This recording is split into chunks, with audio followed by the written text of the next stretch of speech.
So I have been waiting to make this video, but finally we have some clarity about the travel rules that you need to know if you're travelling to Spain on holiday in 2025. Now there has been so much misinformation and misreporting, not only in the mainstream media, but also across social media as well. So in this video, we're going to take a look at the various parts of your travel journey, the documentation that you're going to need to know, and the information that you're going to need to give if you're coming to Spain on holiday this summer. And we are going to start off with some good news for any third country travellers. So that's going to mean holidaymakers if you're coming in from the United Kingdom or from the United States of America or any other third country from outside of the European Union. And we're going to be taking a look at the ETIAS visa waiver. Now, as you may know, if you've been watching my previous videos, the ETIAS visa waiver is just that. It's a visa waiver. It means that it's not a visa, it's never been a visa, and it's an electronic travel authorization which you'll need at some point in the future, but just not now, to allow you access into the European Union. Now, we have had some good news from the official European Union website to say that the ETIAS visa waiver has now been postponed until October 2026. They say, no action is required from travellers at this point. The European Union will inform about the specific date for the start of the ETIAS several months prior to its launch. Now, if you've been following the channel, you'll know that the ETIAS has been delayed. It's been consistently delayed now for years. And who knows if it's going to be starting in October 2026. It may well get delayed again. But one thing's for sure is that the EES, or the entry and exit system, has to have been in place for a period of around 6 months before the ETIAS can even start. So we'll get onto that in just a moment. But what does this mean for you if you're coming here on holiday? If you're travelling from a third country into the European Union, you just have to make sure that you're not staying for any longer than 90 days in a 180-day period. And this includes any trips that you make to any other European country. So if you're, say, going to France for one holiday, going to Germany for another holiday, and coming into Spain in the summer, just make sure that you're not staying for over 90 days in the 180-day period. So just keep a check on that. It also means too that if you are coming through border control, if you're coming in from a third country into Spain, it means that your passport is going to be manually checked at border control. Now, when I say manually checked, it means that you're going to be coming through the police border. They will electronically check your passport as well for anything of interest. But just bear in mind, until we have the EES, the electronic entry and exit system in place, you are going to face that border control check. Now, as we've seen in my previous videos, we've seen that the EES machines, the entry and exit electronic machines, have been installed in airports, but they're just not currently in operation just yet. And according to the European Union website, once again, they have said that these machines are expected to start in October 2025, and that they will inform about the specific start date of the EES several months prior to its launch. So if you're coming on holiday to Spain during the 2025 summer season, once again, I don't think you need to worry about that. These machines won't be up and running, and you're going to be passing through this manual border control check for the time being until further notice. At which point, I'm going to say consider subscribing to the channel, because if any of this changes, I will bring you the most up-to-date information. Okay, so let's pick the camera up. Let's head on into the main body of the airport, and I'm going to talk about some other conditions of entry, particularly for those third country travellers coming into Spain on holiday this summer, and all the information that you need to know about.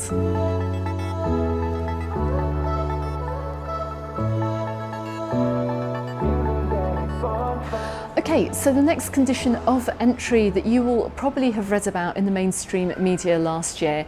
In fact, it probably caused some concern as well because of the scaremongering in the mainstream media. But if you're coming from a third country and say you're staying with family or friends who would have heard about the letter of invitation, I'm pretty sure this story is going to get rolled out again in the mainstream media again this summer, or the carta de invitación. So technically, if you're staying with family and friends, if you're going through border control, the Ministry of the Exterior website says that you should have this letter of invitation from somebody who's living in Spain saying that they're going to give you accommodation during your stay.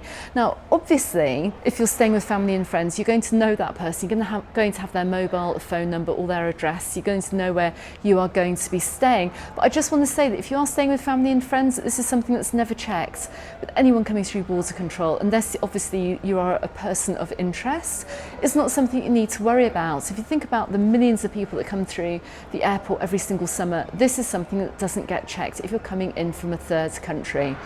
Neither is the proof of funds as well, and this is another big story as well that you're going to be reading about in the mainstream media. Now, at present, according to the conditions of entry on the Ministry of the Exterior's website, they say in 2024, according to a particular law, the minimum amount required is €113.40 per person per day for your stay in Spain. If you're converting that into pounds, it's about £100 roughly a day. So regardless of the length of stay, they also say that the traveller must have at least €1,000 or its equivalent in foreign currency.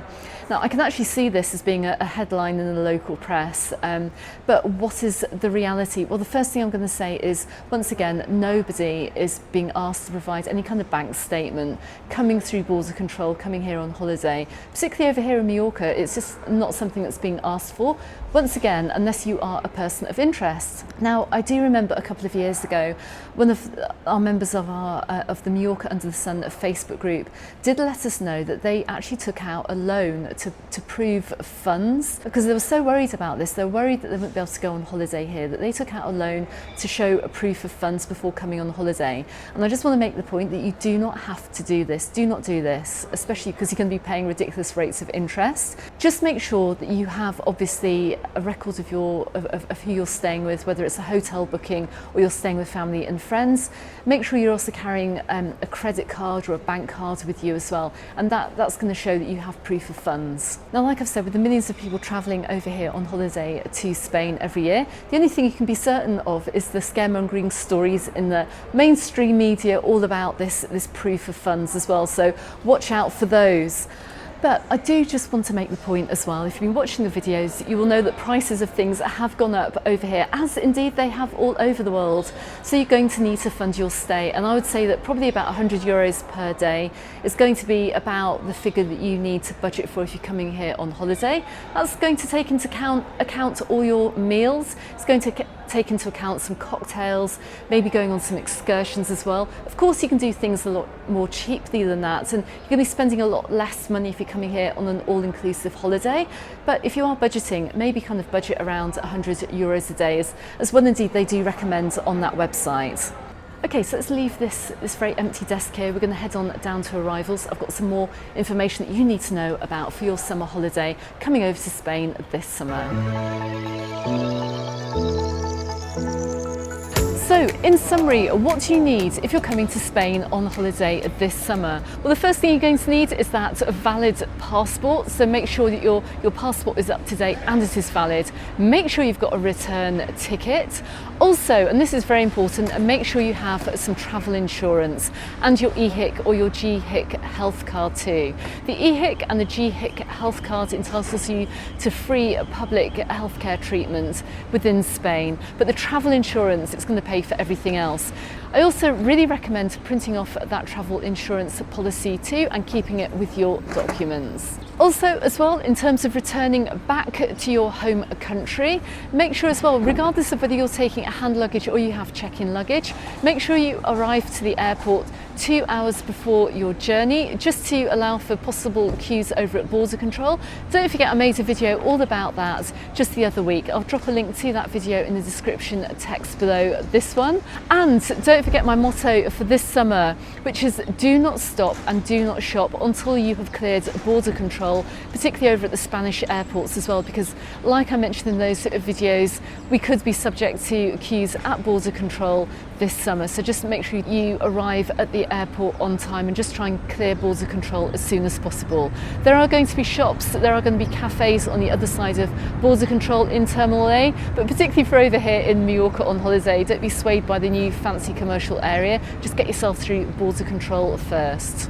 Okay, so what's next after landing into your Spanish airport and then heading off to your resort and checking into your hotel?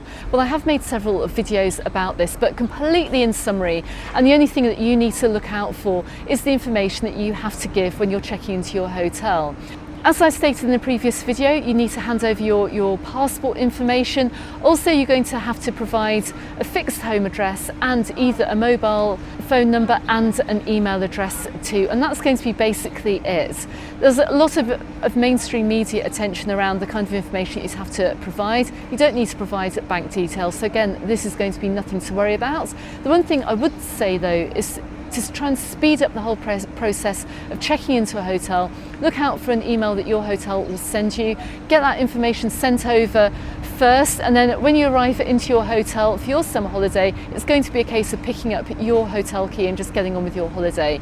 Same goes as well if you're hiring a car as well. They're going to ask for some pre-check-in information. This is going to speed up the whole process too of coming in and coming through to pick up your car as well. So try and get that information filled in first before picking up your car and starting your holiday. And finally, the next piece of information that you need to know about is the tourist tax. And this isn't applicable to all areas of Spain, but it is applicable to over here in the Balearic Islands. The average price of tourist tax for a 4-star hotel is around €3.30 per night. It's expected this is going to increase by about €1 per night for any adults over the age of 16. I'll bring you more information about that when I know it. I also would like to bring you some more information about what this tourist tax is being used for as well. Well, what projects this is being used for, particularly over here in Mallorca, so stay tuned to the channel for more information. But when you do check into your hotel, when you have checked into your hotel, you are also going to need to pay this tourist tax, which you can make this payment either by cash or by card too. So just be aware of that when you're checking in. Even if you're staying in an all-inclusive hotel, you are going to have to pay the tourist tax. Okay everyone, let's head on over to the other side of arrivals here. We're going to talk about the weather forecast for the week ahead.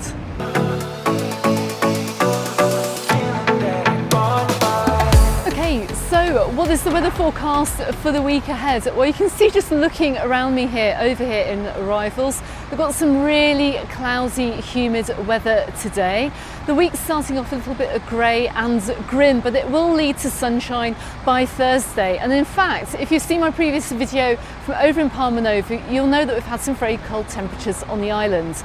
But in complete contrast, on Thursday, we are expecting bright sunshine and highs of 22 degrees Celsius, which is great news. However, if you are coming over, expect rain, expect showers for the rest of the days this week. We have got highs of 22 as I mentioned, but we do have lows of 7. The evenings are very cold, so make sure you bring enough clothes, a good mix of summer and winter clothes for your stay.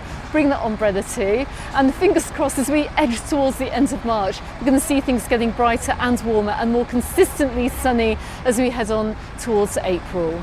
Okay everyone, I hope you found this video useful for your holiday this summer. Subscribe to the channel if you haven't done so already, and don't forget you can find me in the Facebook group and on my Instagram, also called Mallorca Under the Sun. I'm going to drop a couple of videos appearing just here and here on YouTube to help you out with your holiday, and I look forward to seeing you on the next one. Goodbye for now.